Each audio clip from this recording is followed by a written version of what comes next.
C'est Liliane Clavel-Pardo et bienvenue sur ma chaîne, le meilleur endroit pour apprendre à vivre libre et autrement votre vie grâce à la psychologie énergétique. Dans cette série, les 9 clés pour vivre la vie de vos rêves, il est important que vous suiviez les vidéos dans le bon ordre. Donc chaque vidéo, il y a marqué un hashtag avec un numéro de vidéo, plus les clés pour vivre la vie de vos rêves. Suivez la progression.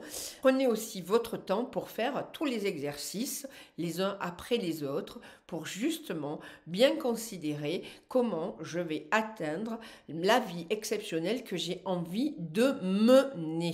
Clé numéro 4, changez vos croyances. Si la qualité de votre vie actuelle ne vous convient pas, alors vous avez des croyances négatives ou limitantes. Et des croyances négatives et limitantes, on en a quand même un paquet. Et ce sont vos croyances qui gouvernent votre vie.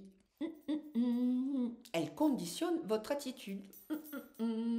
Et qu'est-ce qu'une croyance? Eh bien, une croyance, c'est simplement une idée que vous avez acceptée comme vraie. Vous êtes convaincu qu'elle est vraie au plus profond de vous-même.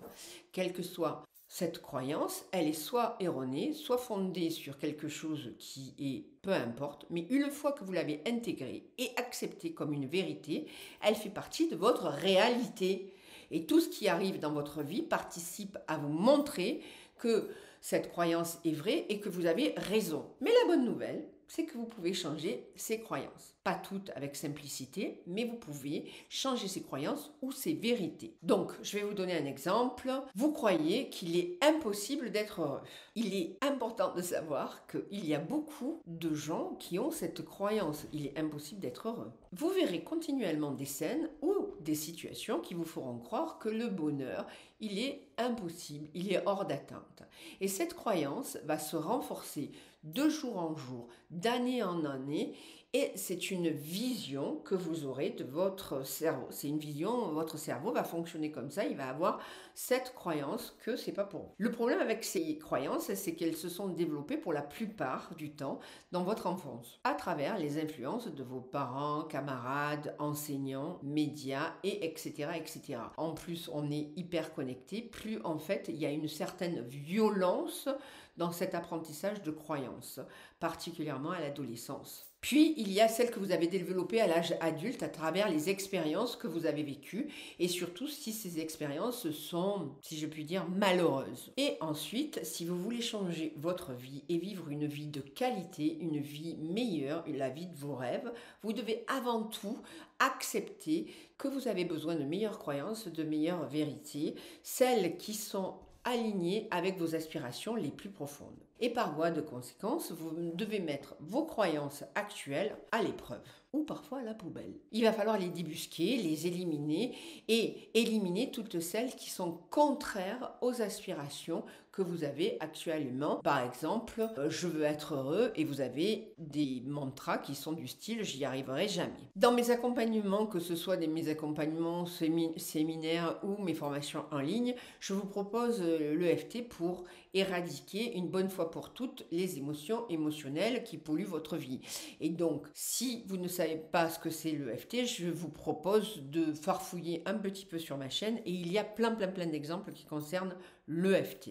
Par exemple, si vous avez besoin de trouver votre âme sœur, vous savez, c'est la rencontre de l'âme sœur, c'est une de mes formations que j'ai en ligne, et que vous avez la croyance du genre les gens sont infidèles ou les hommes sont infidèles ou les femmes sont infidèles en amour, vous devez éliminer cette croyance en développant une croyance du style le parfait amour, ça existe. Et du coup, quand vous changez cette croyance, le parfait amour, ça existe, si franchement vous vibrez à l'intérieur de vous, au secours, ça va pas le faire. Comment faire pour développer les croyances positives? Eh bien, vous prenez la liste des choses que vous voulez le plus et vous faites l'exercice suivant. La première phrase, c'est « Je n'ai pas encore le parfait amour parce que… » Et vous complétez cette phrase. Et la deuxième phrase, c'est « Si j'avais patati patata », vous complétez et j'aurais rencontré le parfait amour ou l'âme sœur, etc. Et en fait, vous complétez les phrases le maximum de fois possible pour chacune de vos aspirations. C'est-à-dire, je la construis d'une façon et je la construis de l'autre façon. Et vous verrez bien si vos croyances fonctionnent ou pas, ou si vos croyances vous empêchent d'obtenir les choses. Le plus facile, c'est de le faire avec quelque chose de votre liste hiérarchique que nous avons vu dans la clé numéro 2. Une fois que vous avez écrit toutes ces phrases, vous questionnez la sincérité de vos réponses. Et vous allez voir, ça grésille quand c'est pas juste. Par exemple, je n'ai pas encore le parfait amour parce que je suis timide. Ok, vous pouvez être timide, mais ça vous verrez si ça résonne bien ou pas bien. Si j'étais riche, j'aurais déjà rencontré le parfait amour. Là aussi, vous allez voir ce que ça fait à l'intérieur de votre corps. Demandez-vous, au fond de vous, c'est-à-dire à l'intérieur du corps, c'est-à-dire dans le somatique, s'il n'y a pas déjà des personnes timides qui ont rencontré l'âme sœur, ou s'il n'y a pas des personnes qui sont fauchées qui ont rencontré l'âme sœur. Donc ça, c'est des vraies questions aussi. Comment vivre une vie merveilleuse? À ces deux questions, vous avez déjà une réponse. Ce qui vous empêche, ce n'est pas votre timidité ou votre manque d'argent. C'est sans doute les excuses que vous mettez en place. C'est les excuses que vous vous faites à vous-même, au plus profond de vous-même. Et maintenant que vous savez ce que sont les croyances erronées, vous pouvez développer d'autres phrases pour développer des croyances positives. Même si je suis timide, je peux rencontrer le parfait amour. Parce que d'autres personnes avant moi l'ont fait. Par exemple, je mérite de rencontrer mon âme sœur. Je suis digne de rencontrer mon âme sœur. Vous allez réciter régulièrement cette phrase. C'est un mantra. Je suis digne de rencontrer l'âme sœur. Je mérite de rencontrer l'âme sœur. Je m'aime d'une manière inconditionnelle. Et je vous donne un exemple avec la vidéo Comment passer une journée au top. Une journée formidable, et vous avez là aussi le lien dans la description ci-dessous. C'est hyper important d'être sensibilisé à vos croyances, c'est-à-dire pour changer une croyance, avoir des mantras différents. Et croyez-moi, vraiment répétez vos mantras tous les jours, plusieurs fois par jour, parce que c'est comme ça que vous allez casser le hamster malicieux dans votre cerveau et que vous allez enfin pouvoir vivre la vie de vos rêves.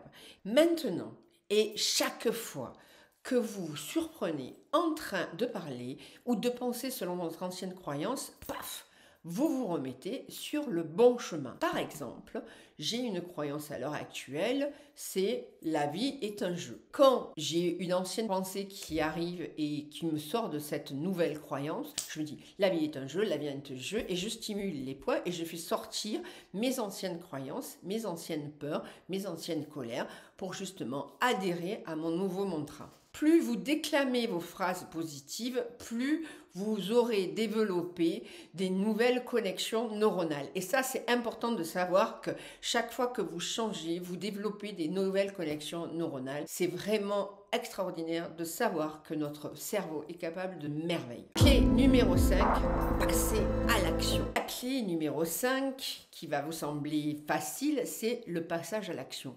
Mais si c'était si facile, eh bien, il y a plein de gens qui n'auraient pas besoin de mes services. Cette clé, elle est vraiment très compliquée. Un objectif sans plan d'action, c'est qu'un simple souhait. Il faut que ce soit des vrais objectifs dans un vrai plan d'action. Tant que vous ne décidez pas d'un plan d'action cohérent pour obtenir ce que vous voulez vraiment, alors vous n'avez pas encore d'objectif clairement défini, mais simplement des souhaits. Et dans la clé 2, vous avez déterminé des objectifs clairs et précis. Et vous savez donc ce que vous voulez faire de votre vie pour vivre une vie merveilleuse. Maintenant, la seule chose qui vous éloigne de ces objectifs, c'est l'action. Et pourtant, vous ne pouvez pas agir efficacement tant que vous n'avez pas de plan d'action. Alors, vous prenez chacun de vos objectifs, vous créez un plan d'action cohérent à leur réalisation. Déterminez clairement les étapes qui sont à suivre pour obtenir ce que vous voulez. Ici, c'est difficile de vous donner un exemple pratique pour créer vos plans d'action, parce que je ne connais pas vos objectifs. Mais imaginons que nous soyons dans la matière. Imaginons que votre objectif, c'est « je veux être heureux ». Qu'est-ce qu'il y a toutes les étapes dans « je veux être heureux ». Vous prenez une à une toutes les étapes « je vais être heureux » et vous les mettez dans un plan d'action en disant « ben voilà, je veux me faire de nouveaux amis. Au 31-12, j'aurai 3 nouveaux amis ». C'est-à-dire que je m'ouvre la possibilité de quantifier combien de nouveaux amis je voudrais d'ici à un certain temps et après quel est le plan d'action que je vais mettre pour par exemple me faire rencontrer de nouvelles personnes. Cependant, je vous assure que si vous avez déjà décidé de ce que vous voulez, alors vous pouvez créer un plan d'action cohérent. Il suffit d'avoir une bonne volonté. Alors c'est toujours pareil, quand je vous dis avoir une bonne volonté, c'est-à-dire qu'il faut ne pas être en mode figé. Si vous êtes en mode ok, je vais y aller, je vais passer à l'action, ça va fonctionner. Si vous êtes en mode figé, c'est-à-dire c'est pas un problème de volonté, ça va être un problème qu'il faut débloquer le somatique dans votre corps, et là encore utiliser la psychologie énergétique pour justement adoucir tout ça. Et vous pouvez commencer en stimulant le point R27. Et si vous constatez que vous n'y arrivez pas et que ce n'est pas un problème de volonté, à ce moment-là, n'hésitez pas à utiliser les outils de la psychologie énergétique, plus particulièrement l'EFT ou la TFT. Clé 6. Trouver un mentor. C'est dans Pouvoir illimité quand Tony Robbins évoque le mentor, repris ensuite par Christian Godefroy et repris par plein de monde. Le mentor, c'est quelque chose de hyper important. Toutes les personnes qui réussissent dans leur vie ont eu des mentors. Et le mentor est la personne qui vous sert de modèle. Vous vous en inspirez, vous vous inspirez de son expérience, de ses conseils pour avancer le plus rapidement dans votre vie. Avoir un mentor vous permettra d'avancer plus rapidement et d'éviter les erreurs. Certaines erreurs peuvent vraiment être évitées. Pourquoi ?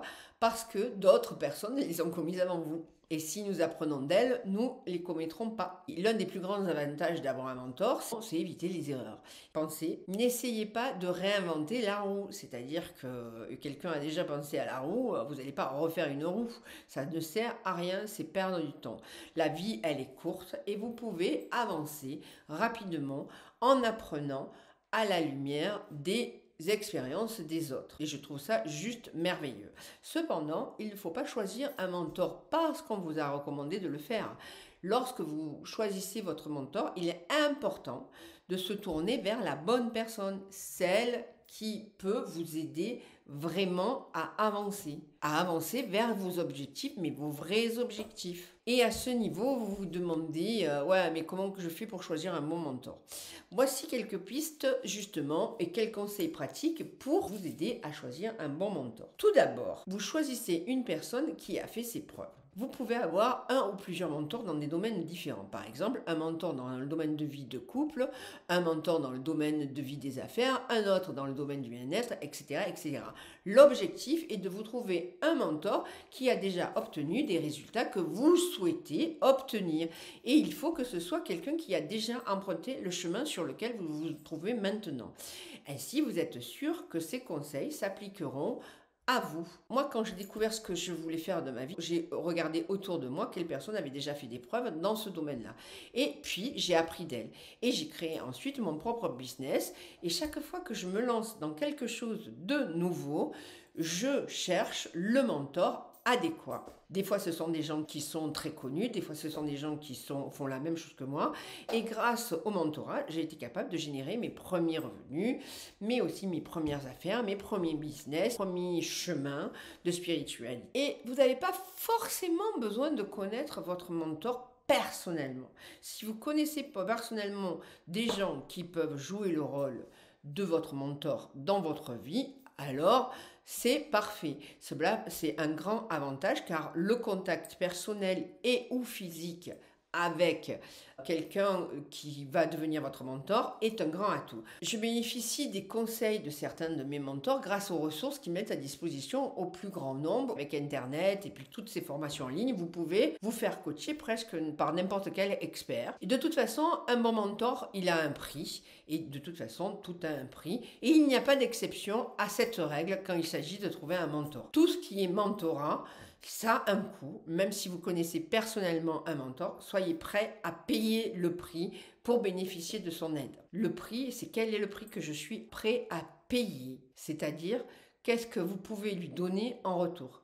Quelle est la chose que vous pouvez lui donner en retour? Et soyez bien conscients qu'on n'a rien pour rien. C'est un principe universel. Et les bons mentors le savent. C'est pourquoi ils vous feront toujours payer quelque chose en échange de leur aide. Et si vous n'êtes pas prêt à payer ce prix-là, vous n'êtes pas prêt à obtenir leur aide. Il faut se souvenir que ne pas payer le prix d'un mentor a aussi un coût.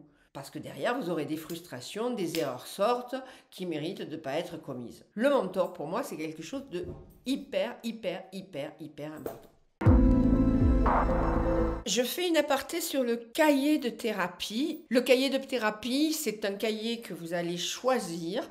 Je préfère un format B5. Ça, c'est mon cahier de thérapie et je vais vous expliquer pourquoi j'ai choisi un cahier de thérapie un peu de ce format-là. Et vous allez choisir aussi un stylo qui vous correspond bien. Idem, j'ai un stylo qui me correspond bien, qui est un Lamy, qui est un stylo encre. Et j'adore son écriture, il écrit épais. J'adore ce cahier parce que c'est un cahier, comme vous pouvez le voir, qui est relié en cuir, qui a une très jolie facture avec du velin à l'intérieur. Et c'est vraiment très joli. Alors mes cahiers de thérapie, maintenant, je les ai toujours parce que ça fait très longtemps, ça fait plus de 10 ans que j'ai instauré ce système-là pour avoir des axes d'amélioration. Et ça fait plus de 10 ans que j'utilise des cahiers, des carnets. Bien entendu, tous mes carnets sont numérotés avec des dates et je les ai gardés comme des archives parce que ça me permet aussi, et ils sont annotés avec des post-it, comme vous pouvez le voir.